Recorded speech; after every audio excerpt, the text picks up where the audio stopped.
Yung iba nagpapanggap na na Diyos, nagpapanggap na Diyos-Diyosan.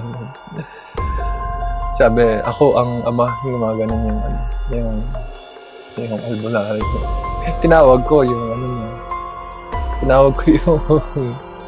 yung ama niya. Yun nga, yung ama niya, mangkukulam. Ayun yung nagtuturo sa kanya ng mga gamot. Tinawag ko, nilagay ko sa bahay.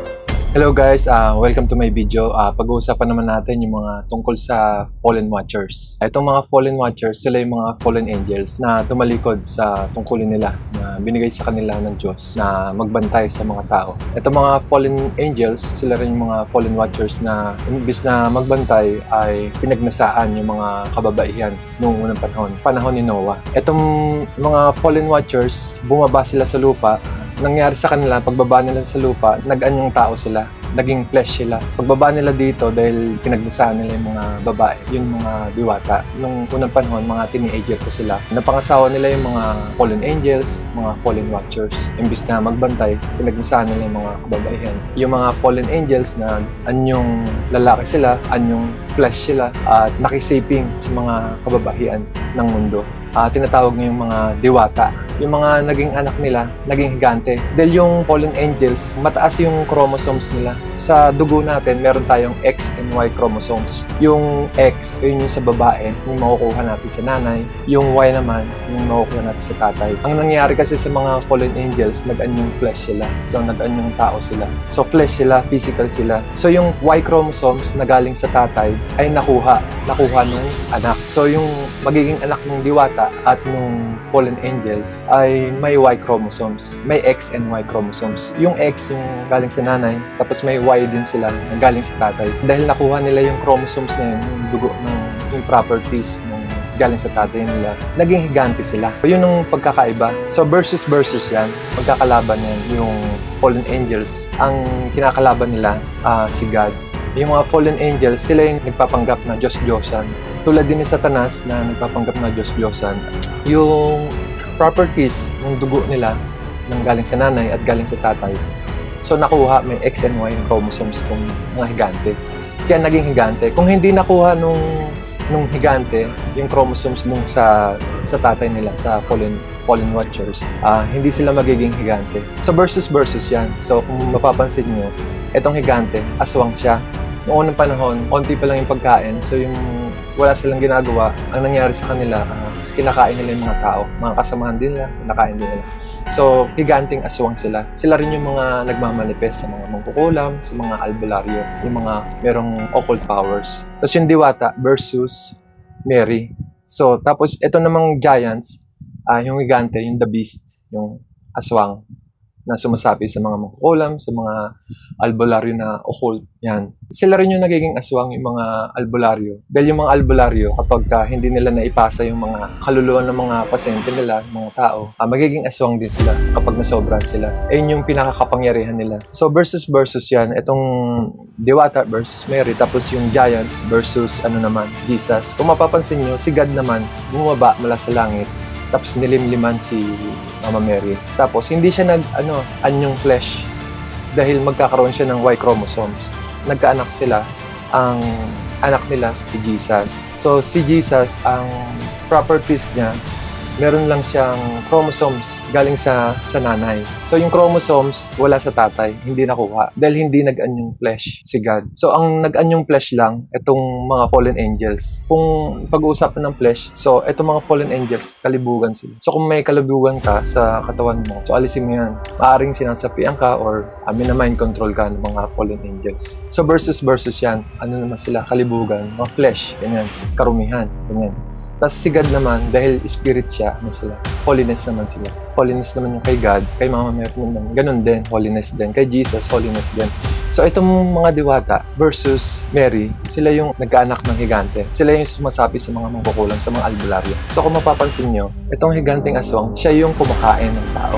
Mga dugo, iniinom niya. Tapos ngayon din, sa panahon natin ngayon, yung sumasapi ito, yung higanting aswang, sumasapi ito sa mga mangkukulam, sa mga albularyo. Meron siyang kondisyon. Ang kondisyon niya, kailangan gagayahin siya. So, inuutos ng mga fallen angels, yan, mga diwata, kailangan gayahin yung aswang. So, ang nangyayari, Itong mga nagmamangkukulam, yung mga nag-aalbularyo, kumakain sila ng mga patay, ganon. Meron din mga iniinom nila, yung mga dugo ng hayop.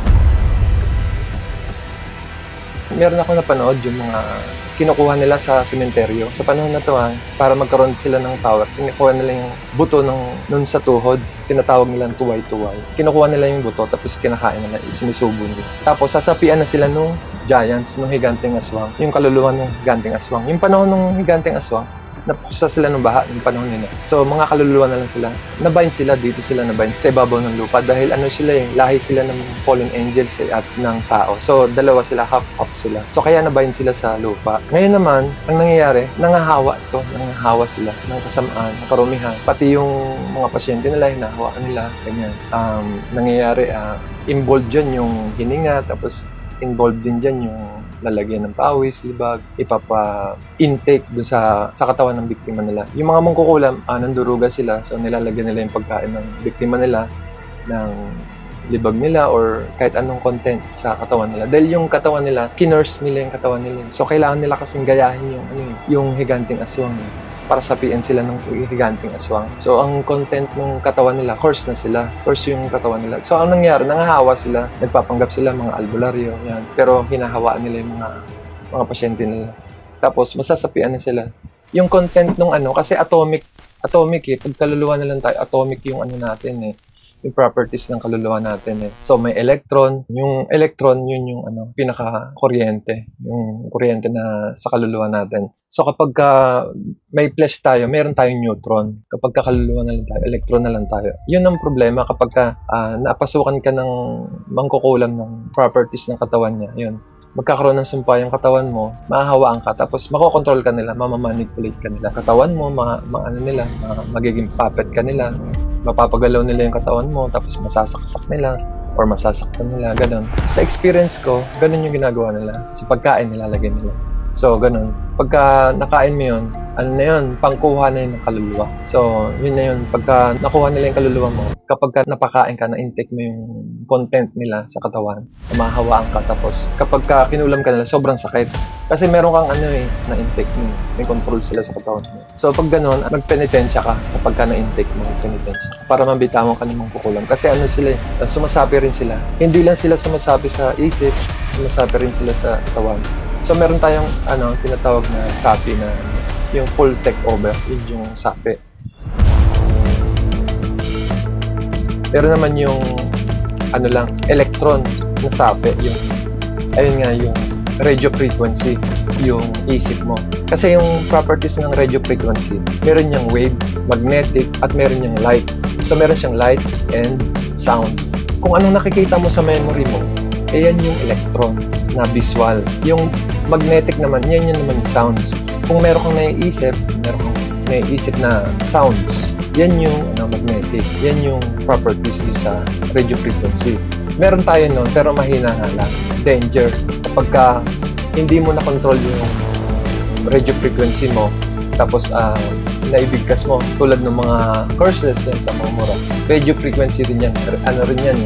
Wave. So, huwag kang magsasalita ng mga curses dahil yung mga fallen angels, mga diwata, sila, unholy yung side nila. So, may rin sila, may chamber. Kay God naman, sa side ni God, meron silang third heaven. Yung first heaven natin, yung itong langit, yung ulak. Second heaven, yung kalawakan. Yung nasa Genesis 1 yun, kalawakan. Tinawag na langit, yung kalawakan. So, second heaven yun. Tapos yung third heaven, yung kaharian ng Diyos. Yung third heaven. Tapos yung mga fallen angels, ito ng mga engkanto, nasa labas sila ng kalawakan. Meron din silang chamber. Yung mga fallen angels, mga duwende, tikbalang kapre, may designation yan. Yung kapre, nasa second floor sila. May mga planets din sila doon sa labas ng kalawakan. Mababaho, tapos may pulbura. Magnetic yun kasi nasa labas sila, magnetic siya. So, mamamagnet yung mga kaluluwa doon. Hahawaan ka nila, ganun ang ginagawa nila. Itong mga higanting aswang, kapag pumunta ka sa albularyo, yung mga mangkukulam na albularyo, hinahawaan nila, pinapainom nila yung hininga nila. Ganun din yung technique ng mangkukulam. Hahawaan din nila yung agimat, lalagyan ng mga libag nila, mga pawis nila para dumikit sa katawan nila. Or yung tubig, ganun, para ma-intake nila. Ganun yung ginagawa nila. So, hawaan. Kasi nga, kinurse nila yung katawan nila eh. Pumupunta sila sa, sa sementeryo, ninanakaw nila yung buto ng tao, tapos i-intake nila. Meron naman yung fetus, nilalagay sa bote, tapos nilalagyan ng tubig. Ayun yung ini-intake nila, iniinom nila yung tubig. Kasi nga, yung patay, talagang hinahawaan. Bawal yun sa Diyos. Hahawaan mo sarili mo doon sa patay. Bawal yun nakasulat yun sa Bible. So, sila naman, opposite sila. Ito mga fallen angels. Tapos yung mga buto, kinikwintas nila or sinisinturon nila. Sila, nagpapakain sila yung aswang ng aswang. So, kasi yung aswang, sa mga probinsya marami yan. Kasi wala silang papaglagyan ng agimat ng kaluluwa. Hindi nila nilalagay sa agimat. Nilalagay lang nila sa katawan nila yung mga kaluluwa. So, kung south-north, sa langit, ito south-north, itong sa atin, sila inverted. Yung south nila nandun sa yung nasa baba, tapos yung north nakaganyan, naka-inverted. So kapag sumapi ito, mga demonyo, yan. Kapag lalabas na, tatumbling pa sila, yung parang babaligtad sila. Kasi yung involved yung memory. Yung ulo niya lalagay sa baba, tapos yung paa niya nasa taas. Ganon. Ganon yung kapag sinapian sila ng demonyo. So tuwing alas 12, pag inverted na yung liwanag, nasa kabilang side na, yan. Gising sila, yung mga mangkukulam, mga albularyo, gising sila. Kasi inverted na Inverted na yung time. Time na ng ng mga demonyo So, gising sila sa gabi. So, sa gabi, nagtatanim sila ng mga kaluluwa, mga unclean spirits. Yung mga pinarumi nila, sila rin nagparumi. Tapos magiging unclean spirits yun. Tapos magiging kapangyarihan nila. Ayun yung nagiging panaksak nila. Lumalakas yung panaksak nila kasi tinatawag ko sa mga albularyo. May power pa rin sila galing sa sa fallen angels. Pero yung mga kaluluwa, nakuha ko na. Versus sila kung makikita nyo dito, Diwata versus Mary, tapos Giants versus Jesus, tapos albularyo mangkukulam versus priest. So sa priest, ang pinapakain nila si Jesus. Yeah, Jesus naman. Mag-World War III na magpapatayan na. So yun, yung mga fallen angels, kapag mga pagpatay, curses, karumihan, kalibugan, yan, fallen angels. Diwata, kalibugan. Giants, galit, parang pinipisa, inis, yan. Huwag kang malilito kapag sinabing sapi. Meron sapi na full takeover, tapos meron ding sapi na electron lang, yung radio frequency lang. So, masasense mo yun sa isip mo. Tapos, yun na yung gagawin mo. Totoo to na merong hell, tapos merong heaven. Totoo yun. Yung mga albularyo, mangkukulam, sila yung mga pari-parian. Di ba kung fallen angels, Diyos-Diyosan. Itong albularyo, mangkukulam, sila yung pari-parian ng mga fallen angels. So, ang pinapakain nila yung aswang. Tapos, sa priest naman, ang pinapakain nila si Jesus. Yung ostya. Yun. So, huwag kang pupunta sa dahil makakain mo yung higante, tapos magiging magagalitin ka na, tapos papasukan na yung puso yung galit, tapos yung memory mo, papasukan palagi ng kalibutan. So, sila yung mga instigator, yung mga mangkukulam, albularyo. Alam nila, instigator sila yung naging fallen watchers sila yung. Fallen watchers na yung Diyos-Diyosan, na fallen angels, tapos Diwata, Giants. So, ang kinero yan, yung Giants. Nangaangkin niya. Nakita ko na yun sa memory. 5-story high siya. Mataas siya. So, malaki. Anak siya ng kapre. So, kapag meron nagpapanggap na albularyo o mangkukulam na, may third eye ka, ganun. Third eye siya, ganun. Hindi niya nakikita yung higante na 5-story. Yan, scam yun. Kasi, ang sumasapi sa kanya yung fallen angels. Yun yung nagiging third eye nila, fallen angels. Sasapi sa kanila yun, tapos magkakaroon sila ng extra electron. Meron tayong electron. Tapos kapag yung mga albularyo mangkukulam, magkakaroon siya ng extra electron kapag nagkaroon siya ng third eye. Extra electron naman siya. Ibig sabihin, kailangan mong palakas ng electron. Magpalakas ka ng memory, yung visual at sound. Yung magpalakas ka nun para lumakas yung yung pangontra mo sa mga mangkukulam. Nagma-mind control sila eh. Tina-timing nila. Halimbawa, blessing. May blessing ka. Dumating sa buhay.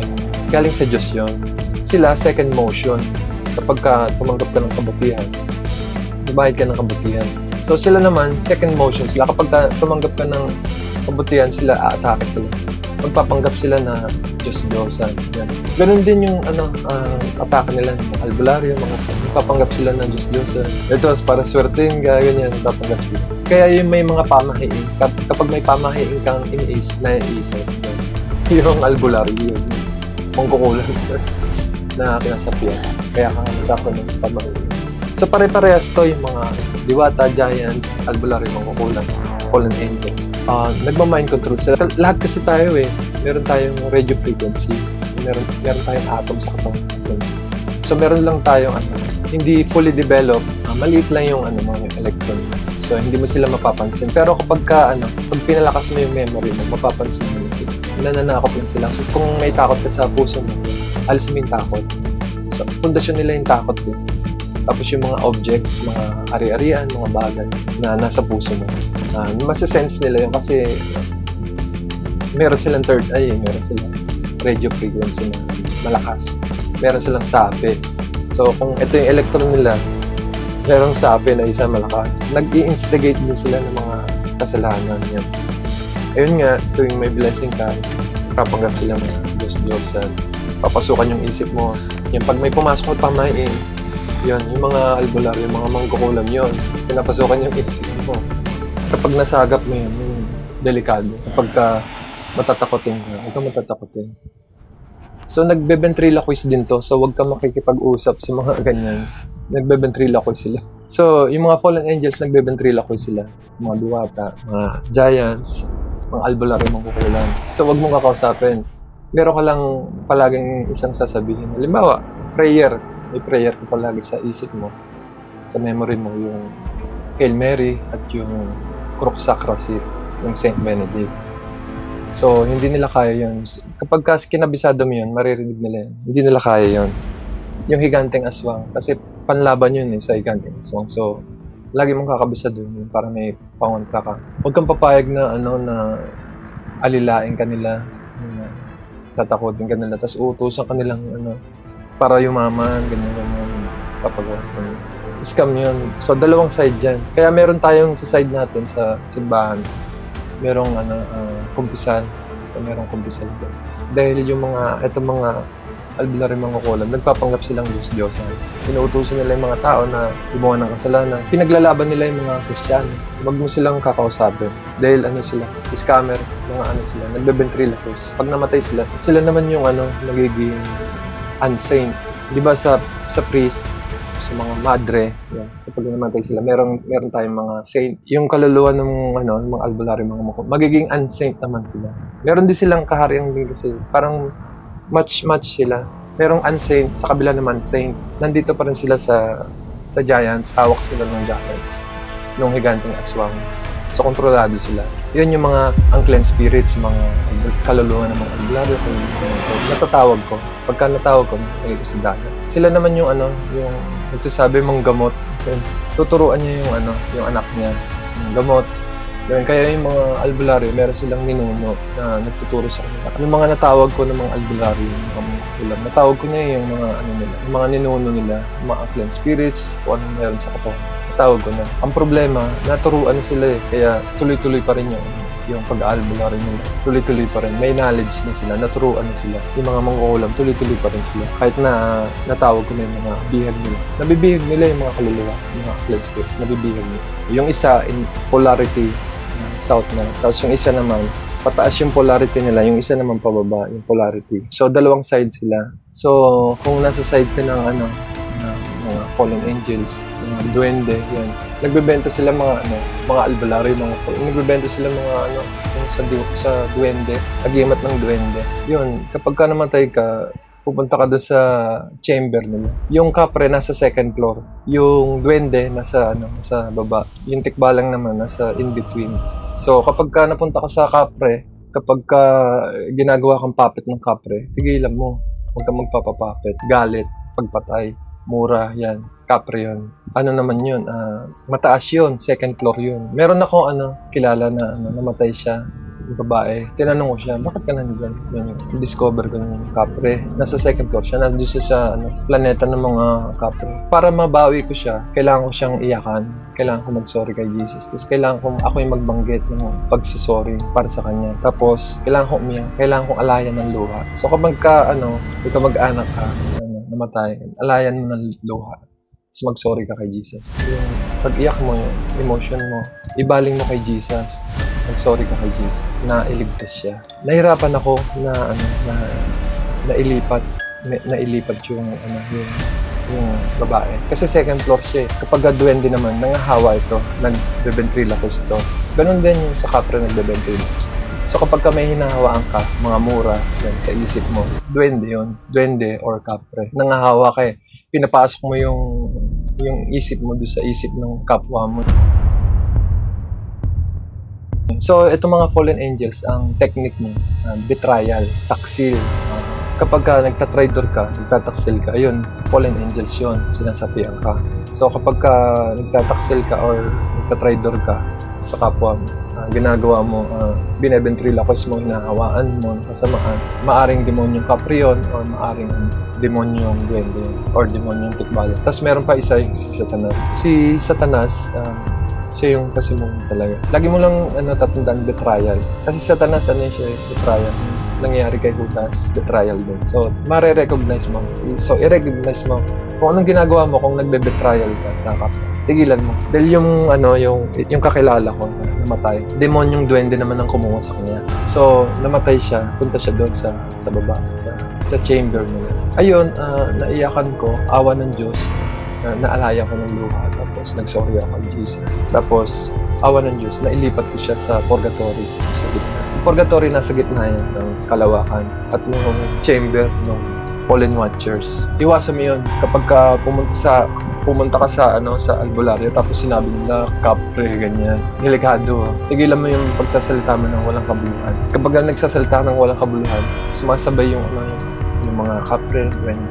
Bakit sumasabay? Minumura mo nang hindi mo alam. So, huwag ka magsasalita. Tigilan mo yung pagsasalita ng walang kabuluhan. Pagsasalita ng masasama. Dahil yung, nangahawa sila. Kapag magsasalita ka, ini-impluensyahan mo sa good. Sa kanila, yung sa baba, ini-impluensya nila sa bad. So, sila, yung chamber nila, tinatapakan lang sila.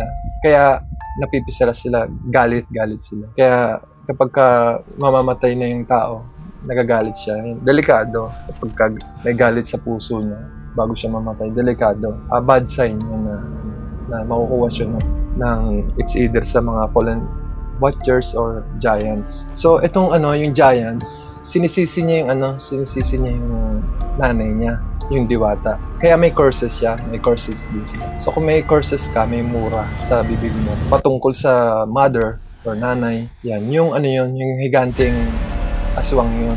Kasi kinikurse niya yung nanay niya, yung diwata. Huwag mong babanggitin. Kasi yung aswang yun, yung higanting aswang yun. Sinasapian ka. Binubuka yung bibig mo. Kasi radio frequency sila, sound sila. Didikit sa dila mo. Mag-penitensya ka, kagatin yung dila. Kapag sinasaktan ka nila, kagatin mo rin. Kurut-kurutin mo yung sarili mo. Or ka nilang, penitensya ka nilang prayer sa memory mo. Dahil makasalanan yung dila natin, yung kinakagat ko. Kapag kinukulam ako, yan. Binibitawan ako agad. So, itong mga mangkukulam, kaya nilang bitawan. 3 seconds lang kaya nilang bitawan. 5 seconds, kaya nilang bitawan. Yung sa mga albularyo, para mabitawan ka, ganyan, gawin mo, ganyan. Scam yun. Kaya ka nilang bitawan. Pagka naramdaman nila yung sakit. So, magpe-penitensya ka. Ginagawa rin ng saints noong unang panahon yung penitensya. Sinasaktan nila yung katawan nila.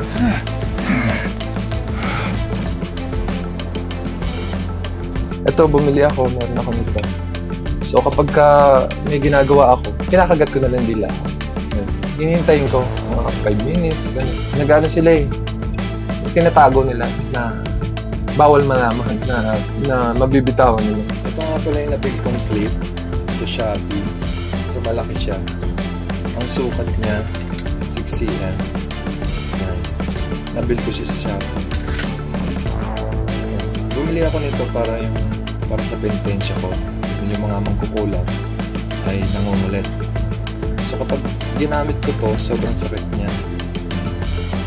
So mga ilang segundo lang or minuto, kapag ikinaya ng mga bibitawan niya ako. Ganyan ginagawa ko.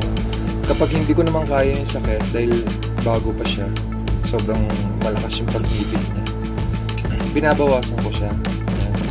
Ganito, binabawasan ko siya ng ganito. Yan. Para makaya ko yung sakit, dahil sobrang sakit. Kapag sobrang sakit naman, hindi kaya ng mga kukulang, binibitaw, inaalis nila yung kulang sa akin. Ganito ginagawa ko, binabawasan ko. Kapag di ko naman kaya yung sakit, binabawasan ko siya. Ibinubukas ko siya. Para hindi masyadong masakit. At least merong naka-attach sa katawan ko. Merong penitensya yung katawan. At least hindi sila makakadikit or makakasapi sa akin or makakapangkulam or makakapangdaya or makakapanakit. Kahit saang parts na bumili na ako nito. Kasi nga may ginagawa ako. Nagtatrabaho rin tayo. So sila silang i-store sila eh. Nangungulit sila para sa kanila ka magpagamot. Scam yun. Makukuha nila kaluluwa mo kapag naparumi ka naman. So huwag ka magpapakarumi. Balik ka sa simbahan. Yung mga namamatay, yung mga nagbabalik loob, naililigtas nila yung mga yung mga kamag-anak nila kasi nakakadena. So kung merong makasalanan na nagbalik loob, yun, may ililigtas niya yung family niya. Kaya maraming natutuwang angel, yun, may ililigtas niya yung mga family niya. Siya yung mag-aahon sa kasalanan. Dahil nakakadena siya. So pagka umakyat siya, sama-sama yun, damay-damay. Kaya tinatakot nila yung mga makasalanan. Ayaw nila pabalikin sa simbahan. Dahil maraming naliligtas eh. Maililigtas nila yung kapwa nila.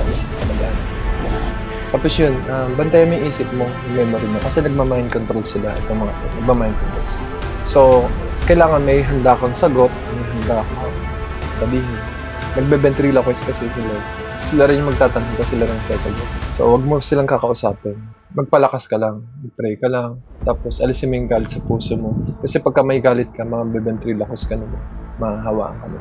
Kasi nga nagpaparumi na eh. Ito kung isi-search mo sa buong Pilipinas, ang dami na ng albularyo. Sisilitawan na. Yung iba nagpapanggap na na Diyos, nagpapanggap na Diyos-Diyosan. Sabi, ako ang ama, yung mga ganun yung albularyo. Tinawag ko yung ama niya. Yun nga yung ama niya, mangkukulam. Ayun yung nagtuturo sa kanya ng mga gamot. Tinawag ko, ilagay ko sa daan. Ang clean spirit yun, natatawagan, ililipad ko. Awa ng Diyos na, ililipad ko sila. So tuloy pa rin sila sa pagkakamot nila, sa panghawa nila. Ang ginawa ko na lang, tawagin ko na lang. So yung nasa baba naman ng mga albularyo mga kukulam, meron silang ventriloquist, yung mga tagahawa. Ito naman yung versus sa mga mga Kristiyano, mga tagahawa. So, sila yung laganap, mga hawa sila ng kasamaan. So, delikado talaga yung pagbablog na ganito, tulad nito. So, kailangan ko ng penitensya. So, minsan, pinapabayaan ko lang ng ganyan. Nakaipit to kasi nananakit sila. Tapos, nag-aano sila, nandurugas, nagbebentila. So, para hindi sila makadikit, kailangan meron akong penitensya para di sila makadikit. Dahil kung ano nangyayari sa katawan ko, yun din yung nangyayari sa katawan. Alam nila, nararamdaman dito. So, kung may kalibugan sa katawan, yung ganun yung ginagawa nila sa mga gayuma. Yung ginagayuma. Yung sinasapian din nila yan. Ganun din ginagawa nila. Kung anong nangyayari sa kanila, mangyayari din sa biktima nila. So, yung mga barang, merong curse sa katawan mo. Pinakain ka nila. Kasi tumalab yung curse eh. Yung curse na nakain mo, dun dadaan sa curse. Kunyari, nakakain ka ng aswang, yung libag nila, yung pawis nila, or kahit anong likido na galing sa kanila. Pag nainom yun or nakain yun, magkakaroon ng curse yung katawan mo. Tatalab na yung course nila, yung barang, yun, papadaanin na yung pako, papadaanin na yung, dadaan na yung kung anong object na ipadaan dyan. Nananakot lang naman sila nananakot lang. So, huwag kang matatakot. Kasi pundasyon nila takot. Tapos, iwasan mo yung maging puppet nila. So, nagpa-puppet sila. Maging aware ka. So, kung may betrayal sa isip mo, patry doon, merong pagtaksil sa isip. Side nila yun. Bumili ako nito malaki para maisipit ko kahit saan parte ng katawan ko. Or punta ka sa simbahan, gawin mo yung mga nila, sacraments nila. Kunyari, yung kapitbahay mo, kinakausap ka ng hindi harapan, tapos inuutusan ka. Scam yun. Ikaw ang magiging, ikaw may pananagutan. Sila walang pananagutan. Betrayal na naman yun. Binibenta niya yung kapitbahay para gumawa ng kasalanan. Betrayal. Ma-recognize yung diskarte nila. Isipin mo lang, betrayal. Kapag ka may betrayal na hinahawaan mo yung kapwa mo, kamag-alak mo, pinapahamak mo, ganyan. So, sa panahon natin, high-tech na ngayon eh. Itong mga radio frequency, yung high-tech na to, ngayon lang nadidiscover.